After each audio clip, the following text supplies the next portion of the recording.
اس کی فقط ایک ہی صورت ہے کہ مولا کریم اپنے دامن رحمت میں چھپا لے اور اس کے شر سے محفوظ کر لے۔ اللہ کے حضور اس طرح دعا کرنی چاہیے، اس سے اللہ تعالیٰ اپنی رحمت عطا فرماتا ہے اور پھر اس طرح شیطانی وسوسوں سے حفاظت کا سامان ہو سکتا ہے۔ ایک آدمی نے بارگاہ رسالت میں آپ صلی اللہ علیہ وآلہ وسلم میں حاضر ہو کر شکایت کی کہ مجھے رات کو نیند نہیں آتی۔ حضور نے فرمایا جب سونے کا ارادہ کرو تو یہ دعا پڑھ لیا کرو، اعوذ باللہ وبکلمات اللہ التامات من غضبہ وعقابہ ومن شر عبادہ ومن همزات الشیاطین وان یحضرون۔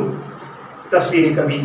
علامہ ابن کثیر رحمۃ اللہ علیہ امام احمد رحمۃ اللہ علیہ کے حوالے سے لکھتے ہیں کہ حضرت عبداللہ ابن عمر رضی اللہ تعالیٰ عنہ اپنے سارے بالغ لڑکوں کو یہ کلمات سکھایا کرتے اور سوتے وقت پڑھنے کا حکم دیتی، اور جو نابالغ بچے ہوتے ان کے گلے میں یہ کلمات لکھ کر ڈال دیتے، چٹھی پر لکھ کر گلے میں لٹکا لیتے۔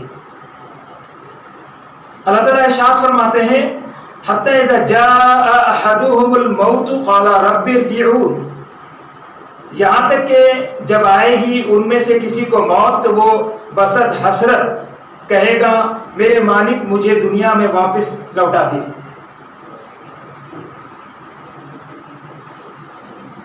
لعلی اعمل صالحا فیما ترکت کلا انہا کلمۃ هو قائلها ومن ورائهم برزخ الى یوم یبعثون۔ شاید میں اچھے کام کروں اس دنیا میں دوبارہ جا کر جیسے میں ایک بار چھوڑ آیا ہوں، ایسا نہیں ہو سکتا، یہ ایک لغو بات ہے جو وہ کہہ رہا ہے، اور ان کے آگے ایک آڑ ہے اس دن تک جب وہ دوبارہ زندہ کیے جائیں گے۔ یہ اللہ تعالیٰ کا ارشاد مبارک ہوا اور اس کا ترجمہ ہوا۔ آگے تفسیر یہ ہے کہ کفار کی آنکھیں اس وقت کھلتی ہے جب موت کا فرشتہ پیغام اجل لے کر آتا ہے، اس وقت کف افسوس ملتے ہیں لیکن بے حاصل۔ حضرت عبادہ بن صامت رضی اللہ تعالیٰ عنہ سے مروی ہے کہ حضور نبی کریم علیہ السلام نے ارشاد فرمایا جو اللہ تعالیٰ کی ملاقات کو پسند کرتا ہے اللہ تعالیٰ بھی اس سے ملاقات کرنے کو پسند فرماتے ہیں، اور جو اللہ تعالیٰ کی ملاقات کو ناپسند کرے اللہ تعالیٰ بھی اس سے ملاقات کرنا پسند نہیں فرماتے۔ حضرت عائشہ صدیقہ رضی اللہ تعالی عنہا نے عرض کی یا رسول اللہ صلی اللہ علیہ وآلہ وسلم ہم تو موت کو پسند نہیں کرتے۔ حضور پاک صلی اللہ علیہ وآلہ وسلم نے فرمایا یہ مقصد نہیں، بلکہ جب مومن کو موت آتی ہے تو اسے بشارت دی جاتی ہے کہ اللہ تعالیٰ تجھ پر راضی ہے اور تیری عزت افزائی ہوگی، وہ آگے جانے کے بعد بہت پسند کرتا ہے، اور خداوند کریم بھی اس کی ملاقات کو پسند فرماتا ہے، اور کافر کو اس وقت عذاب کی نبید سنائی جاتی ہے اور وہ آگے جانا ہرگز پسند نہیں کرتا، تو اللہ تعالیٰ بھی اس کی ملاقات کو پسند نہیں کرتا۔ صحیح ہے نے اس کی روایت کی ہے۔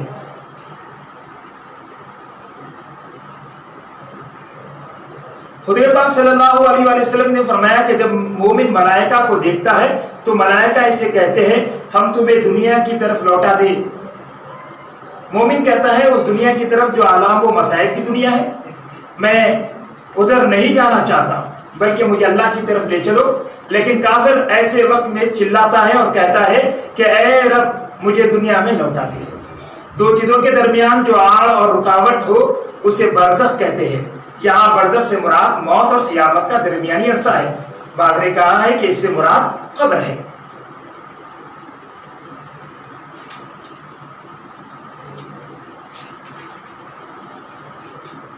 عزیزان محترم، اس طرح جو ہے سورۃ المومنون کا اختتام ہوا اور پھر سورہ نور کا آغاز ہونا چاہتا ہے۔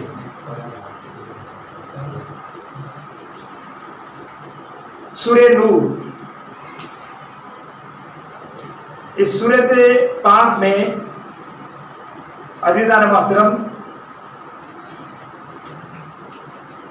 جو ہے کل 9 رکوعات ہے اور 64 آیات پر مشتمل ہے۔ یہ سورت مدنی ہے، مدینہ منورہ میں نازل ہوئی ہے، اور اس سورت کا نام سورہ نور رکھنے کی وجہ تسمیہ یہ ہے کہ اللہ تبارک و تعالیٰ نے اس سورت کی آیت نمبر 35 میں اللہ نور السماوات والارض کے کلمات سے جو ہے آیات کا نزول فرمایا ہے، اور اسی جو ہے نور الہی کی نسبت سے اس سورت کا نام سورۃ النور رکھا گیا ہے۔ حضرت عمر بن خطاب رضی اللہ تعالی عنہ جو ہے فرمایا کرتے تھے، باضابطہ جو ہے آپ حکم جاری کرتے تھے اور یہ تحریر فرماتے تھے تمام گورنرز کے نام کہ وہ جو ہے سورۃ توبہ پڑھے اور اس میں غور و فکر کرے، اور اسی طرح جو ہے آپ یہ جو ہے حکم جاری کرتے تھے کہ وہ اپنی خواتین کو، اپنے زنانے کو، اپنی عورتوں کو، اپنی بچیوں کو سورہ نور پڑھنے کی تعلیم دے، تاکید کرے، تاکہ جو ہے اس میں موجود قرآن پاک کی روشن تعلیمات سے وہ جو ہے مستفید ہوں۔ تو عزیزان گرامی، یہ سورہ نور ہے، اس میں جو ہے بے شمار اللہ تبارک و تعالیٰ نے احکامات نازل فرمائے ہیں۔ ارشاد خداوند ہوتا ہے بسم اللہ الرحمن الرحیم، سورۃ انزلناها وفرضناها وانزلنا فیها آیات بینات لعلکم تذکرون۔ یہ ایک عظیم الشان سورت ہے جو ہم نے نازل فرمائی ہے، اور ہم نے فرض کیا ہے اس کے احکام کو، اور ہم نے اتاری ہے اس میں روشن آیتیں تاکہ تم نصیحت قبول کرو۔ الزانیۃ والزانی فاجلدوا کل واحد منہما مئۃ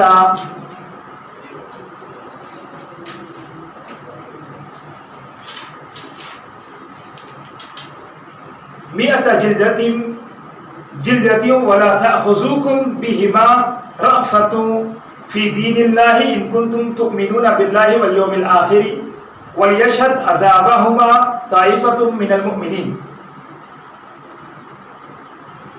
اب عزیزان محترم، جو ہے جو عورت بدکار ہو اور جو مرد بدکار ہو تو لگاؤ ہر ایک کو ان دونوں میں سے 100 درے، اور نہ آئے تمہیں ان دونوں پر ذرا رحم اللہ تعالیٰ کے دین کے معاملے میں۔ اگر تم ایمان رکھتے ہو تو اللہ تعالیٰ پر اور روز آخرت پر، اور چاہیے کہ مشاہدہ کرے دونوں کی سزا کو اہل ایمان کا ایک گروہ۔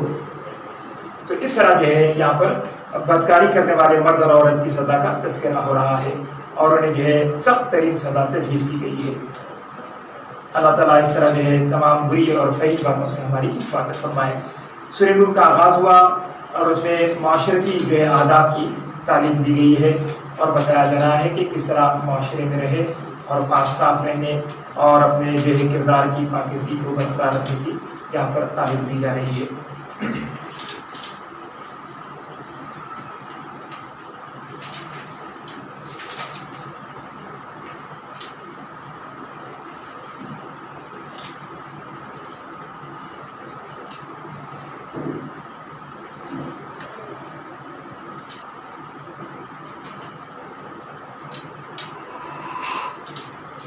سورہ نور کا سلسلہ جاری ہے، اور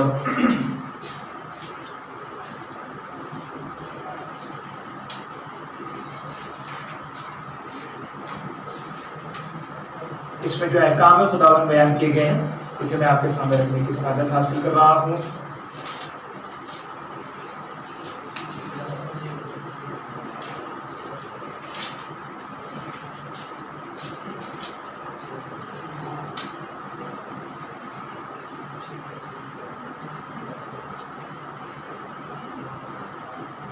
ارشاد خداوند ہو رہا ہے ان الذین یرمون المحصنات الغافلات المؤمنات لعنوا فی الدنیا والآخرہ ولہم عذاب عظیم۔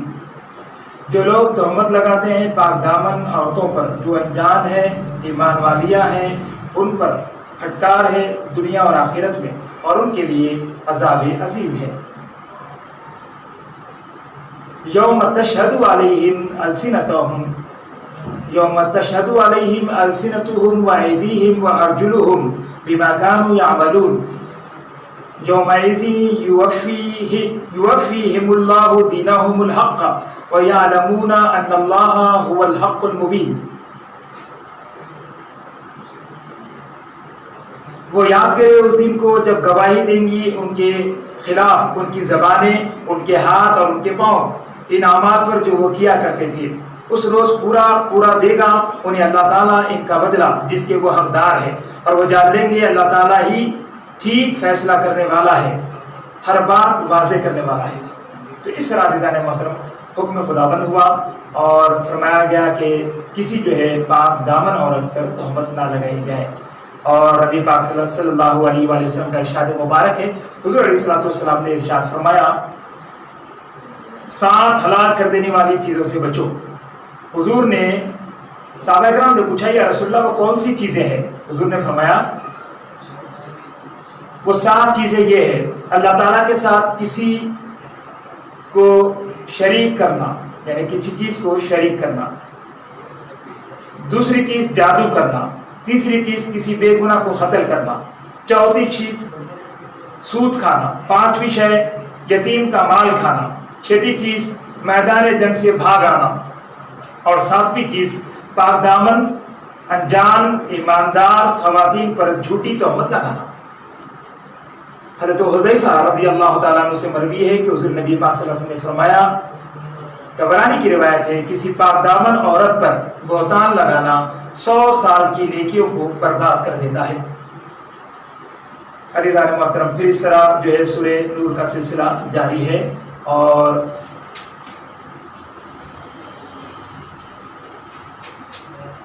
ارشاد ہو رہا ہے، اس طرح جو ہے تہمت لگانے کے بارے میں حکم آیا، اور پھر یہاں پر ارشاد ہو رہا ہے یا ایھا الذین آمنوا لا تدخلوا بیوتا غیر بیوتکم، اے ایمان والو نہ داخل ہوا کرو دوسروں کے گھروں میں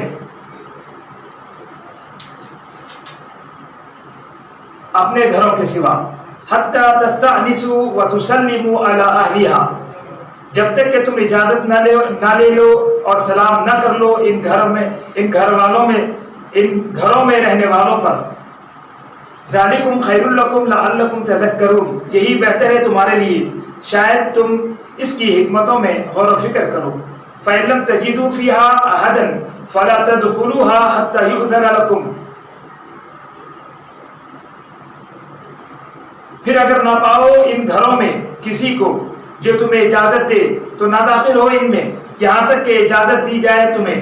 وَإِنْ قِيلَ لَكُمُ ارْجِعُوا فَارْجِعُوا هُوَ أَزْكَىٰ لَكُمْ، اور اگر کہا جائے تمہیں کہ واپس چلے جاؤ تو واپس چلے جاؤ، یہ طرز معاشرت بہت پاکیزہ ہے۔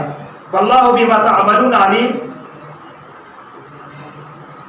اور اللہ تعالیٰ جو کچھ تم کرتے ہو خوب جاننے والا ہے۔ تو عزیزان محترم، اس طرح طرز معاشرت یہاں پر جو ہے سمجھائے جا رہے ہیں اور بتایا جا رہا ہے کہ کس طرح گھر میں رہے اور گھر میں رہنے اور آنے جانے کے آداب کیا ہے۔ یہاں اسلامی طرز معاشرت کے چند اہم قواعد اور قاعدے جو ہے سکھائے جا رہے ہیں۔ انصار کی ایک خاتون بارگاہ رسالت میں آپ صلی اللہ علیہ وآلہ وسلم میں حاضر ہوئی، عرض کی کہ یا رسول اللہ صلی اللہ علیہ وآلہ وسلم، بسا اوقات میں گھر میں ایسی حالت میں ہوتی ہوں کہ میں نہیں چاہتی کہ کوئی مجھے اس حالت میں دیکھے، کبھی میرے والد آ جاتے ہیں اور کبھی اہل خانہ سے کوئی اور مرد آ جاتا ہے، مجھے کیا ارشاد ہے، میں کیا کروں؟ اس وقت یہ آیت نازل ہوئی۔ آپ خود غور فرمائیے کہ انسان کا گھر اس کا خلوت خانہ ہے جہاں وہ بے تکلفی سے وقت بسر کر سکتا ہے۔ اگر یہاں بھی ہر شخص کو بلا اجازت بے دھڑک آگ گھسنے کی آزادی ہو تو انسان گھر میں وہ راحت و آرام نہیں پا سکے گا جس کی تلاش میں وہ باہر سے تھکا ماندہ آتا ہے۔ نیز گھر کی مستورات ہر وقت اپنے کپڑوں کو سنبھال کر نہیں رکھ سکتی، کبھی اوڑھلی سر سے اتر جاتی ہے، کبھی کوئی کام کرنے کے لیے آستینیں چڑھانی پڑتی ہے، نہانا دھونا بھی ہوتا ہے۔ ان حالات میں اگر آنے والے پر کوئی پابندی نہ ہو تو عورتیں یا تو ہر وقت سر پر چادر ڈالے رہے اور ہاتھ پر ہاتھ رکھ کر بیٹھی رہے، یا نامحرم کے سامنے بے حجاب ہونے کا اندیشہ مول لے۔ نیز یہ ویسے بھی بڑی سخت زیادتی ہے کہ کسی کے گھر میں بلا اجازت گھس آئے، اس طرح گناہوں خرابیوں کا دروازہ کھل جائے گا۔ نظر بازی، کسی کی راز کی باتوں کو سننا وغیرہ وغیرہ قباحت رونما ہو جائے گی۔ گھر کا امن و سکون برباد ہونے کے ساتھ ساتھ عصمت و آبرو بھی محفوظ نہیں رہے گی۔ اسلام سے پہلے عرب کے لوگ اس قسم کے آداب کے عادی نہ تھے۔ صباحاً یعنی صبح خیر یا شب بخیر کہتے اور جواب کا انتظار کیے بغیر گھر میں گھس آتے، یہ عرب کا ماحول تھا اسلام سے پہلے۔ اسلام نے اس طریقہ کار کو سختی سے روک دیا اور حکم دیا کہ اگر کسی کے ہاں جانا پڑے تو اس کا طریقہ یہ ہے کہ باہر کھڑے ہو کر اذن طلب کرو، اور اگر اذن مل جائے تو اہل خانہ کو سلام کہتے ہوئے اندر جاؤ۔ فرمایا ذالکم خیر لکم، یہی طریقہ تمہارے لیے عمدہ اور پسندیدہ ہے۔ اذن کس طرح لینا چاہیے، کہاں کھڑے ہو کر لینا چاہیے، کتنی بار لینا چاہیے، اس کی تفصیل احادیث مبارکہ میں مذکور ہے۔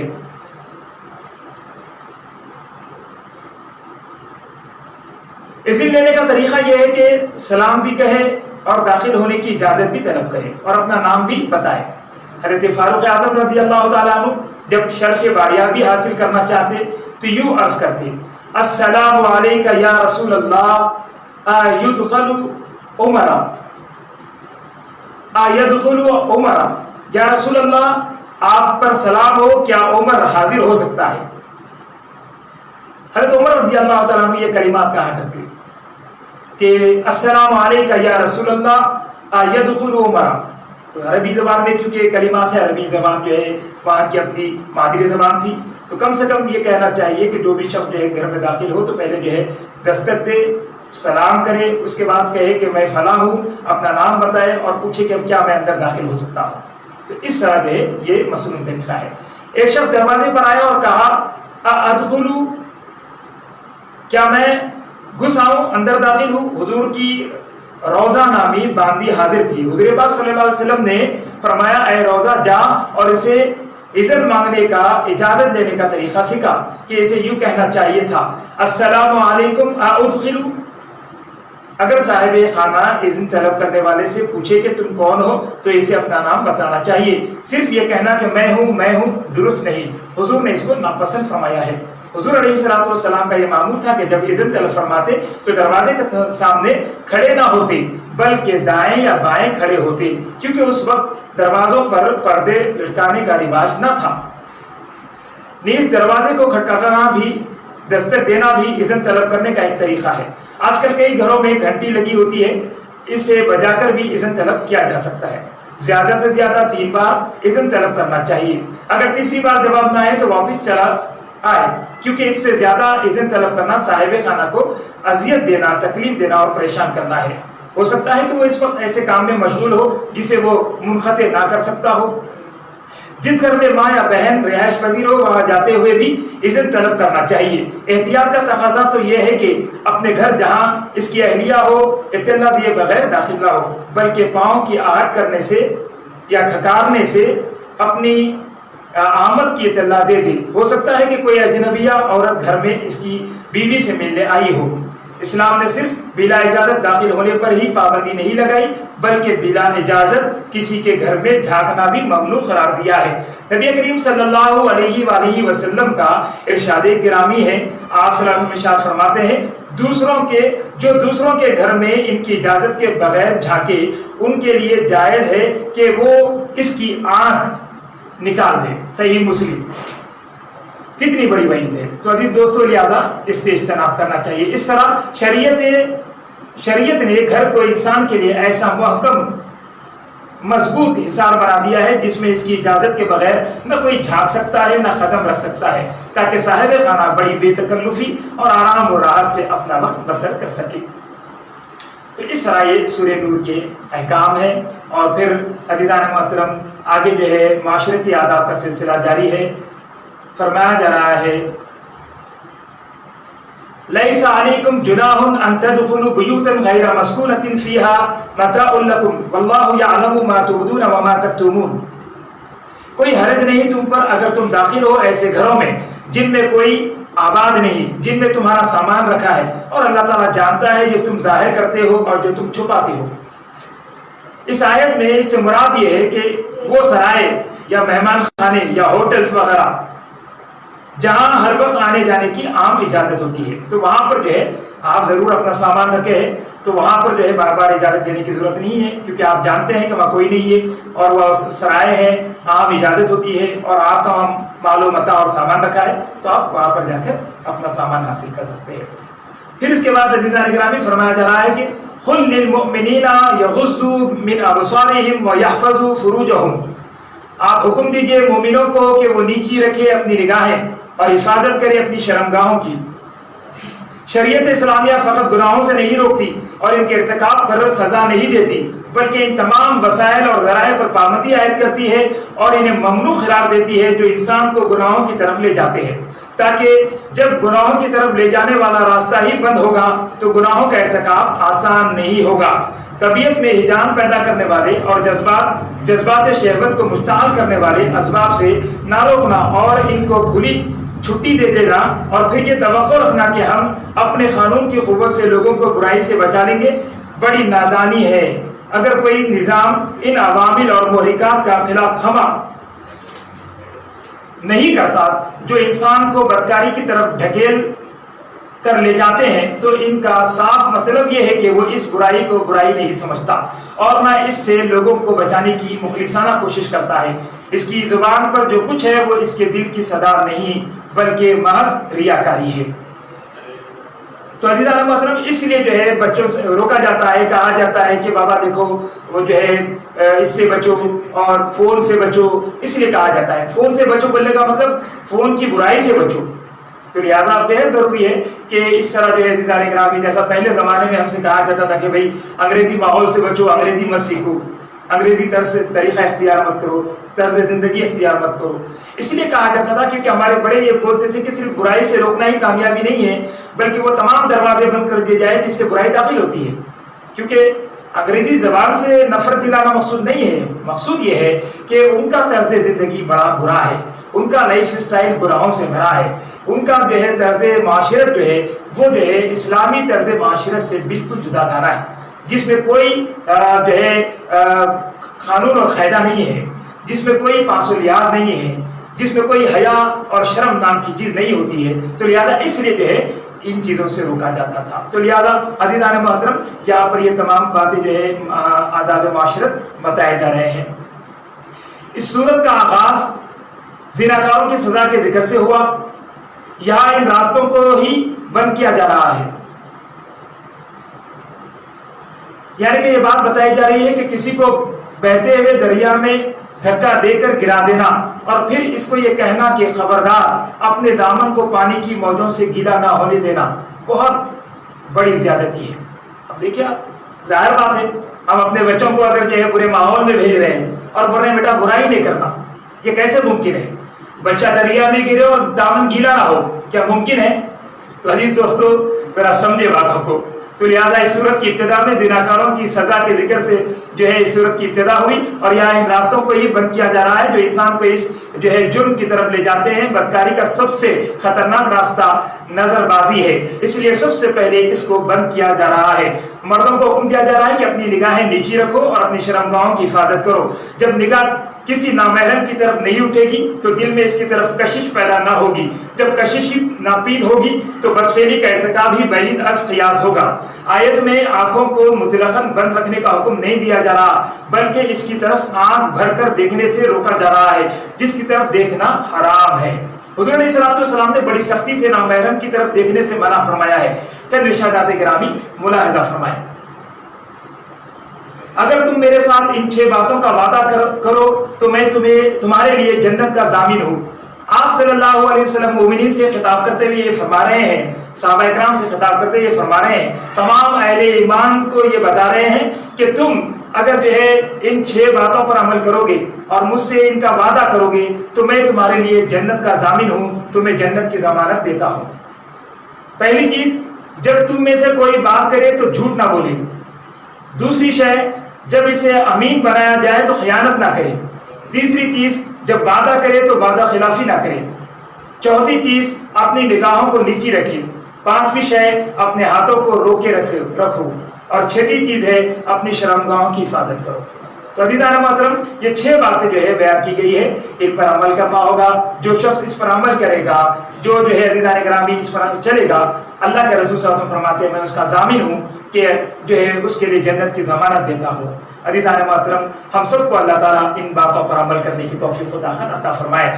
امام بخاری نے روایت نقل کی ہے کہ حضور علیہ الصلوۃ والسلام نے ارشاد فرمایا ہے، جو شخص مجھے 2 باتوں کی ضمانت دے کہ جو اس کے دونوں جبڑوں کے درمیان یعنی زبان اور جو اس کے دونوں ٹانگوں کے درمیان، تو میں اسے جنت کی ضمانت دیتا ہوں۔ یعنی دونوں ٹانگوں کے درمیان شرمگاہ. تو جو ان دو چیزوں کی ضمانت دے دے اور انہیں گناہ سے محفوظ رکھے تو حضور فرماتے ہیں میں اسے جنت کی ضمانت دیتا ہوں.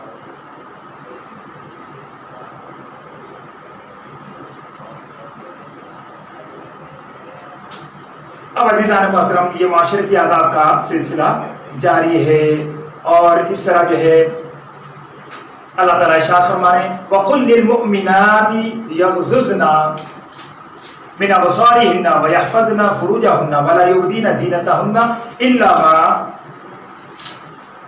ظَهَرَ مِنْهَا وَلْيَضْرِبْنَ بِخُمُرِهِنَّ عَلَى جُيُوبِهِنَّ وَلَا يُبْدِينَ زِينَتَهُنَّ إِلَّا بعولتهن أو آبائهن أو آباء بعولتهن أو أبنائهن أو أبناء بعولتهن أو إخوانهن أو بني إخوانهن أو بني أخواتهن أو نسائهن أو ما ملكت أيمانهن أو التابعين غير أولي الإربة من الرجال أو الطفل الذين لم يظهروا على عورات النساء ولا يضربن بأرجلهن ليعلم ما يخفين من زينتهن وتوبوا إلى الله جميعا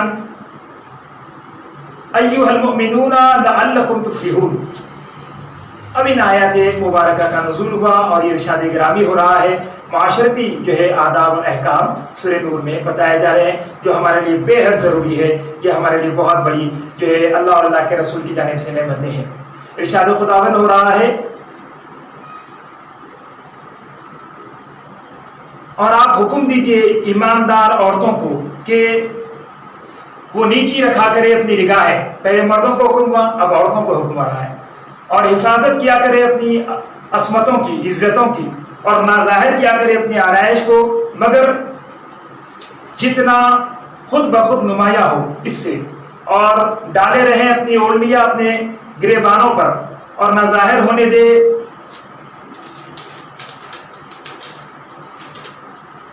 اپنی آرائش کو مگر اپنے شوہروں کے لیے یا اپنے باپوں کے لیے یا اپنے شوہروں کے باپوں کے لیے یا اپنے بیٹوں کے لیے یا اپنے خاوند کے بیٹوں کے لیے یا اپنے بھائیوں کے لیے یا اپنے بھتیجوں کے لیے یا اپنے بھانجوں کے لیے یا اپنی ہم مذہب عورتوں پر یا اپنی بادیوں پر یا اپنے ایسے نوکروں پر جو عورت کی خواہش مند نہ ہو یا ان بچوں پر جو ابھی تک آگاہ نہیں عورتوں کی شرم والی چیزوں پر, اور نہ زور سے مارے اپنے پاؤں زمین پر تاکہ معلوم ہو جائے وہ بناؤ سنگار جو وہ چھپائے ہوئے ہیں.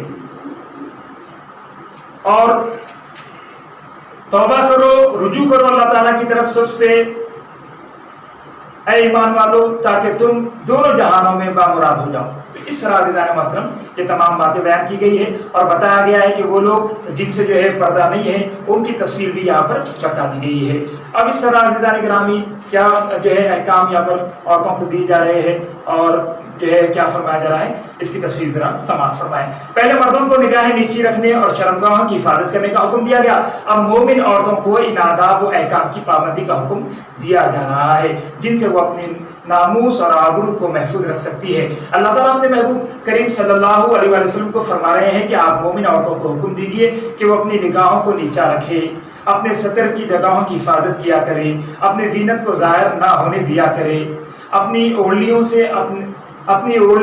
سے اپنے سینوں کو ڈھانپ لیا کرے, زمین پر پاؤں اس طرح نہ مارے جن سے ان کی مخفی زینت و آرائش ظاہر ہو.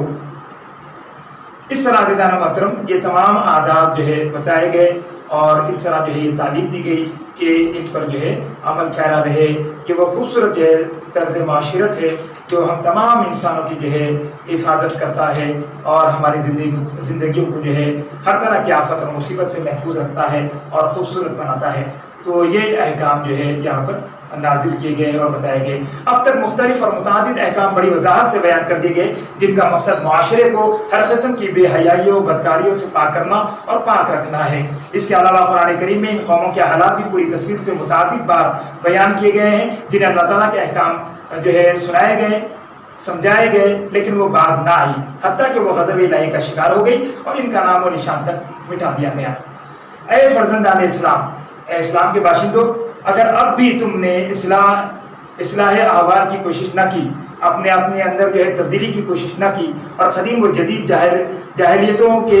جہالتوں کے شہر میں مبتلا رہ کر اپنا ستیہ ناش کر ڈالا، اور دوسرے بے حیا قوموں کی تقلید میں اپنی شرم و حیا کی چادر کو تاغدار کیا، تو پھر تم سے بڑا ضیاءکار اور کون ہو سکتا ہے؟ تو عزیزان محترم، لہٰذا بےحد ضروری ہے کہ ہم جو ہے اپنے ان جو ہے تمام جو ہے ہدایات کو واضح طور پر جو ہمارے سامنے رکھی گئی ہے، پچھلی قوموں کا حال بتایا گیا ہے کہ نافرمانی کا نتیجہ کیا ہوا اور ان کی زندگیوں سے کیسے خیر و برکت اٹھ گئی اور وہ کیسے نیست و نابود کر دیے گئے۔ تو اس طرح ہمیں بھی بتایا جا رہا ہے کہ ان احکام خداوند کو لو اور ان پر عمل پیرا ہو جاؤ، اس سے زندگیوں میں خیر و برکت اور خوشیاں آتی ہے، اور اس سے ہرگز جو ہے لاپرواہی نہ کریں۔ اللہ تعالیٰ سے دعا ہے کہ اللہ تبارک و تعالیٰ ہم تمام کو ان تمام احکام خداوند پر عمل کرنے کی توفیق و طاقت عطا فرمائے۔ اور اس کے بعد آگے جو ہے عزیزان گرامی ایک عظیم ارشاد مبارک ہو رہا ہے، اسی آیت کی نسبت سے سورہ کا نام سورہ نور رکھا گیا، اور ارشاد خداوند ہے اللہ نور السماوات والارض مثل نورہ کمشکاۃ فیہا مصباح۔ اللہ نور ہے آسمانوں اور زمین کا، اس کے نور کی مثال ایسی ہے جیسے ایک طاق ہو، اس میں چراغ ہو، المصباح فی زجاجۃ، وہ چراغ شیشے کے ایک فانوس میں ہو، الزجاجۃ کأنہا، وہ فانوس گویا ایک کأنہا کوکب دری یوقد من شجرۃ مبارکۃ زیتونۃ لا شرقیۃ ولا غربیہ، وہ فانوس ایک ستارہ ہے جو موتی کی طرح چمک رہا ہے، جو روشن کیا گیا ہے برکت والے زیتون کے درخت سے، جو نہ شرقی ہے نہ غربی، یکاد زیتها یضیء ولو لم تمسسہ نار، قریب ہے اس کا تیل روشن ہو جائے اگرچہ اسے آگ نہ چھوئے، نور علی نور، نور ہی نور ہے، یہدی اللہ لنورہ من یشاء، پہنچا دیتا ہے اللہ تعالیٰ اپنے نور کی طرف جس کو چاہتا ہے، وَيَضْرِبُ اللَّهُ الْأَمْثَالَ لِلنَّاسِ، اور بیان فرماتا ہے اللہ تعالیٰ طرح طرح کی مثالیں لوگوں کی ہدایت کے لیے، وَاللَّهُ بِكُلِّ شَيْءٍ عَلِيمٌ، اور اللہ ہر چیز کو خوب جاننے والا ہے۔ تو عزیزان محترم، اس طرح جو ہے یہاں پر یہ اللہ کے نور کی خوبصورت مثال جو ہے بیان کی گئی ہے۔ علامہ ابو الفضل جمال الدین ابن منظور اپنی شعراء کتاب لسان العرب میں النور کی وضاحت کرتے ہوئے لکھتے ہیں کہ النور اللہ تعالیٰ کے اسماء حسنہ سے ہے، کیونکہ اندھا اللہ تعالیٰ کے نور سے ہی روشنی پاتا ہے اور گمراہ اسی کی ہدایت سے راہ راست پر گامزن ہوتا ہے، اس لیے اللہ تعالیٰ کو نور کہا جاتا ہے۔ نور کا لفظی معنی بیان کرتے ہوئے علامہ موصوف لکھتے ہیں کہ نور جو خود ظاہر ہو اور اپنی روشنی سے دوسروں کو آشکار کر دے اسے نور کہا جاتا ہے۔ حجت الاسلام حضرت علامہ امام غزالی رحمۃ اللہ علیہ اسماء الحسنہ کی تشریح کرتے ہوئے النور کے ضمن میں لکھتے ہیں کہ نور اس کو کہتے ہیں جو خود ظاہر ہو اور دوسروں کو ظاہر کرنے والا ہو۔ کسی چیز کے ظاہر ہونے کے لیے ضروری ہے کہ وہ موجود ہو، جو چیز موجود نہیں ہوگی اس کا ظاہر ہونا ممکن نہیں ہے، کیونکہ اللہ تعالیٰ کی ذات واجب الوجود ہے، وہ ازل سے موجود ہے اور ابد تک موجود رہے گی، نیز وہ اپنے موجود ہونے میں کسی سبب، کسی علت اور کسی فاعل کا محتاج بھی نہیں، اس لیے وہی ہے جو صفت نور و ظہور سے متصف ہونے کا مستحق ہے، وہ خود بھی موجود ہے اور اس کے امر کل سے ہر چیز موجود ہوتی ہے، اس لیے وہ ہر چیز کے لیے نور ہے۔ حضرت ابن عباس رضی اللہ تعالی عنہ اور حضرت انس رضی اللہ تعالی عنہ سے نور کا معنی ہادی بھی منقول ہے۔ آپ دونوں صحابہ کرام فرماتے ہیں یہاں پر نور ہادی کے معنی میں ہے۔ جب یہ ہادی کے معنی میں ہوگا تو اس آیت کا ترجمہ یہ ہوگا آسمان اور زمین والوں کا وہی ہادی ہے، بس وہ اسی کے نور ہدایت سے حق کی طرف ہدایت پاتے ہیں اور گمراہی کی حیرانی سے نجات پاتے ہیں۔ تو اس طرح یہ تھا لسان العرب کا جو ہے مضمون اور پورا ہوا۔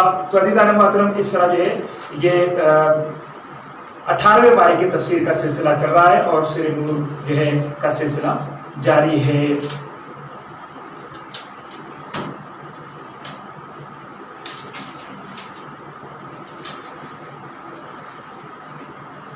اور اس طرح 18واں پارہ اور سورہ نور کے مختصر سے احکام پورے ہوئے اور اس طرح آج کی یہ تفسیر 18ویں پارے کی تکمیل ہوئی۔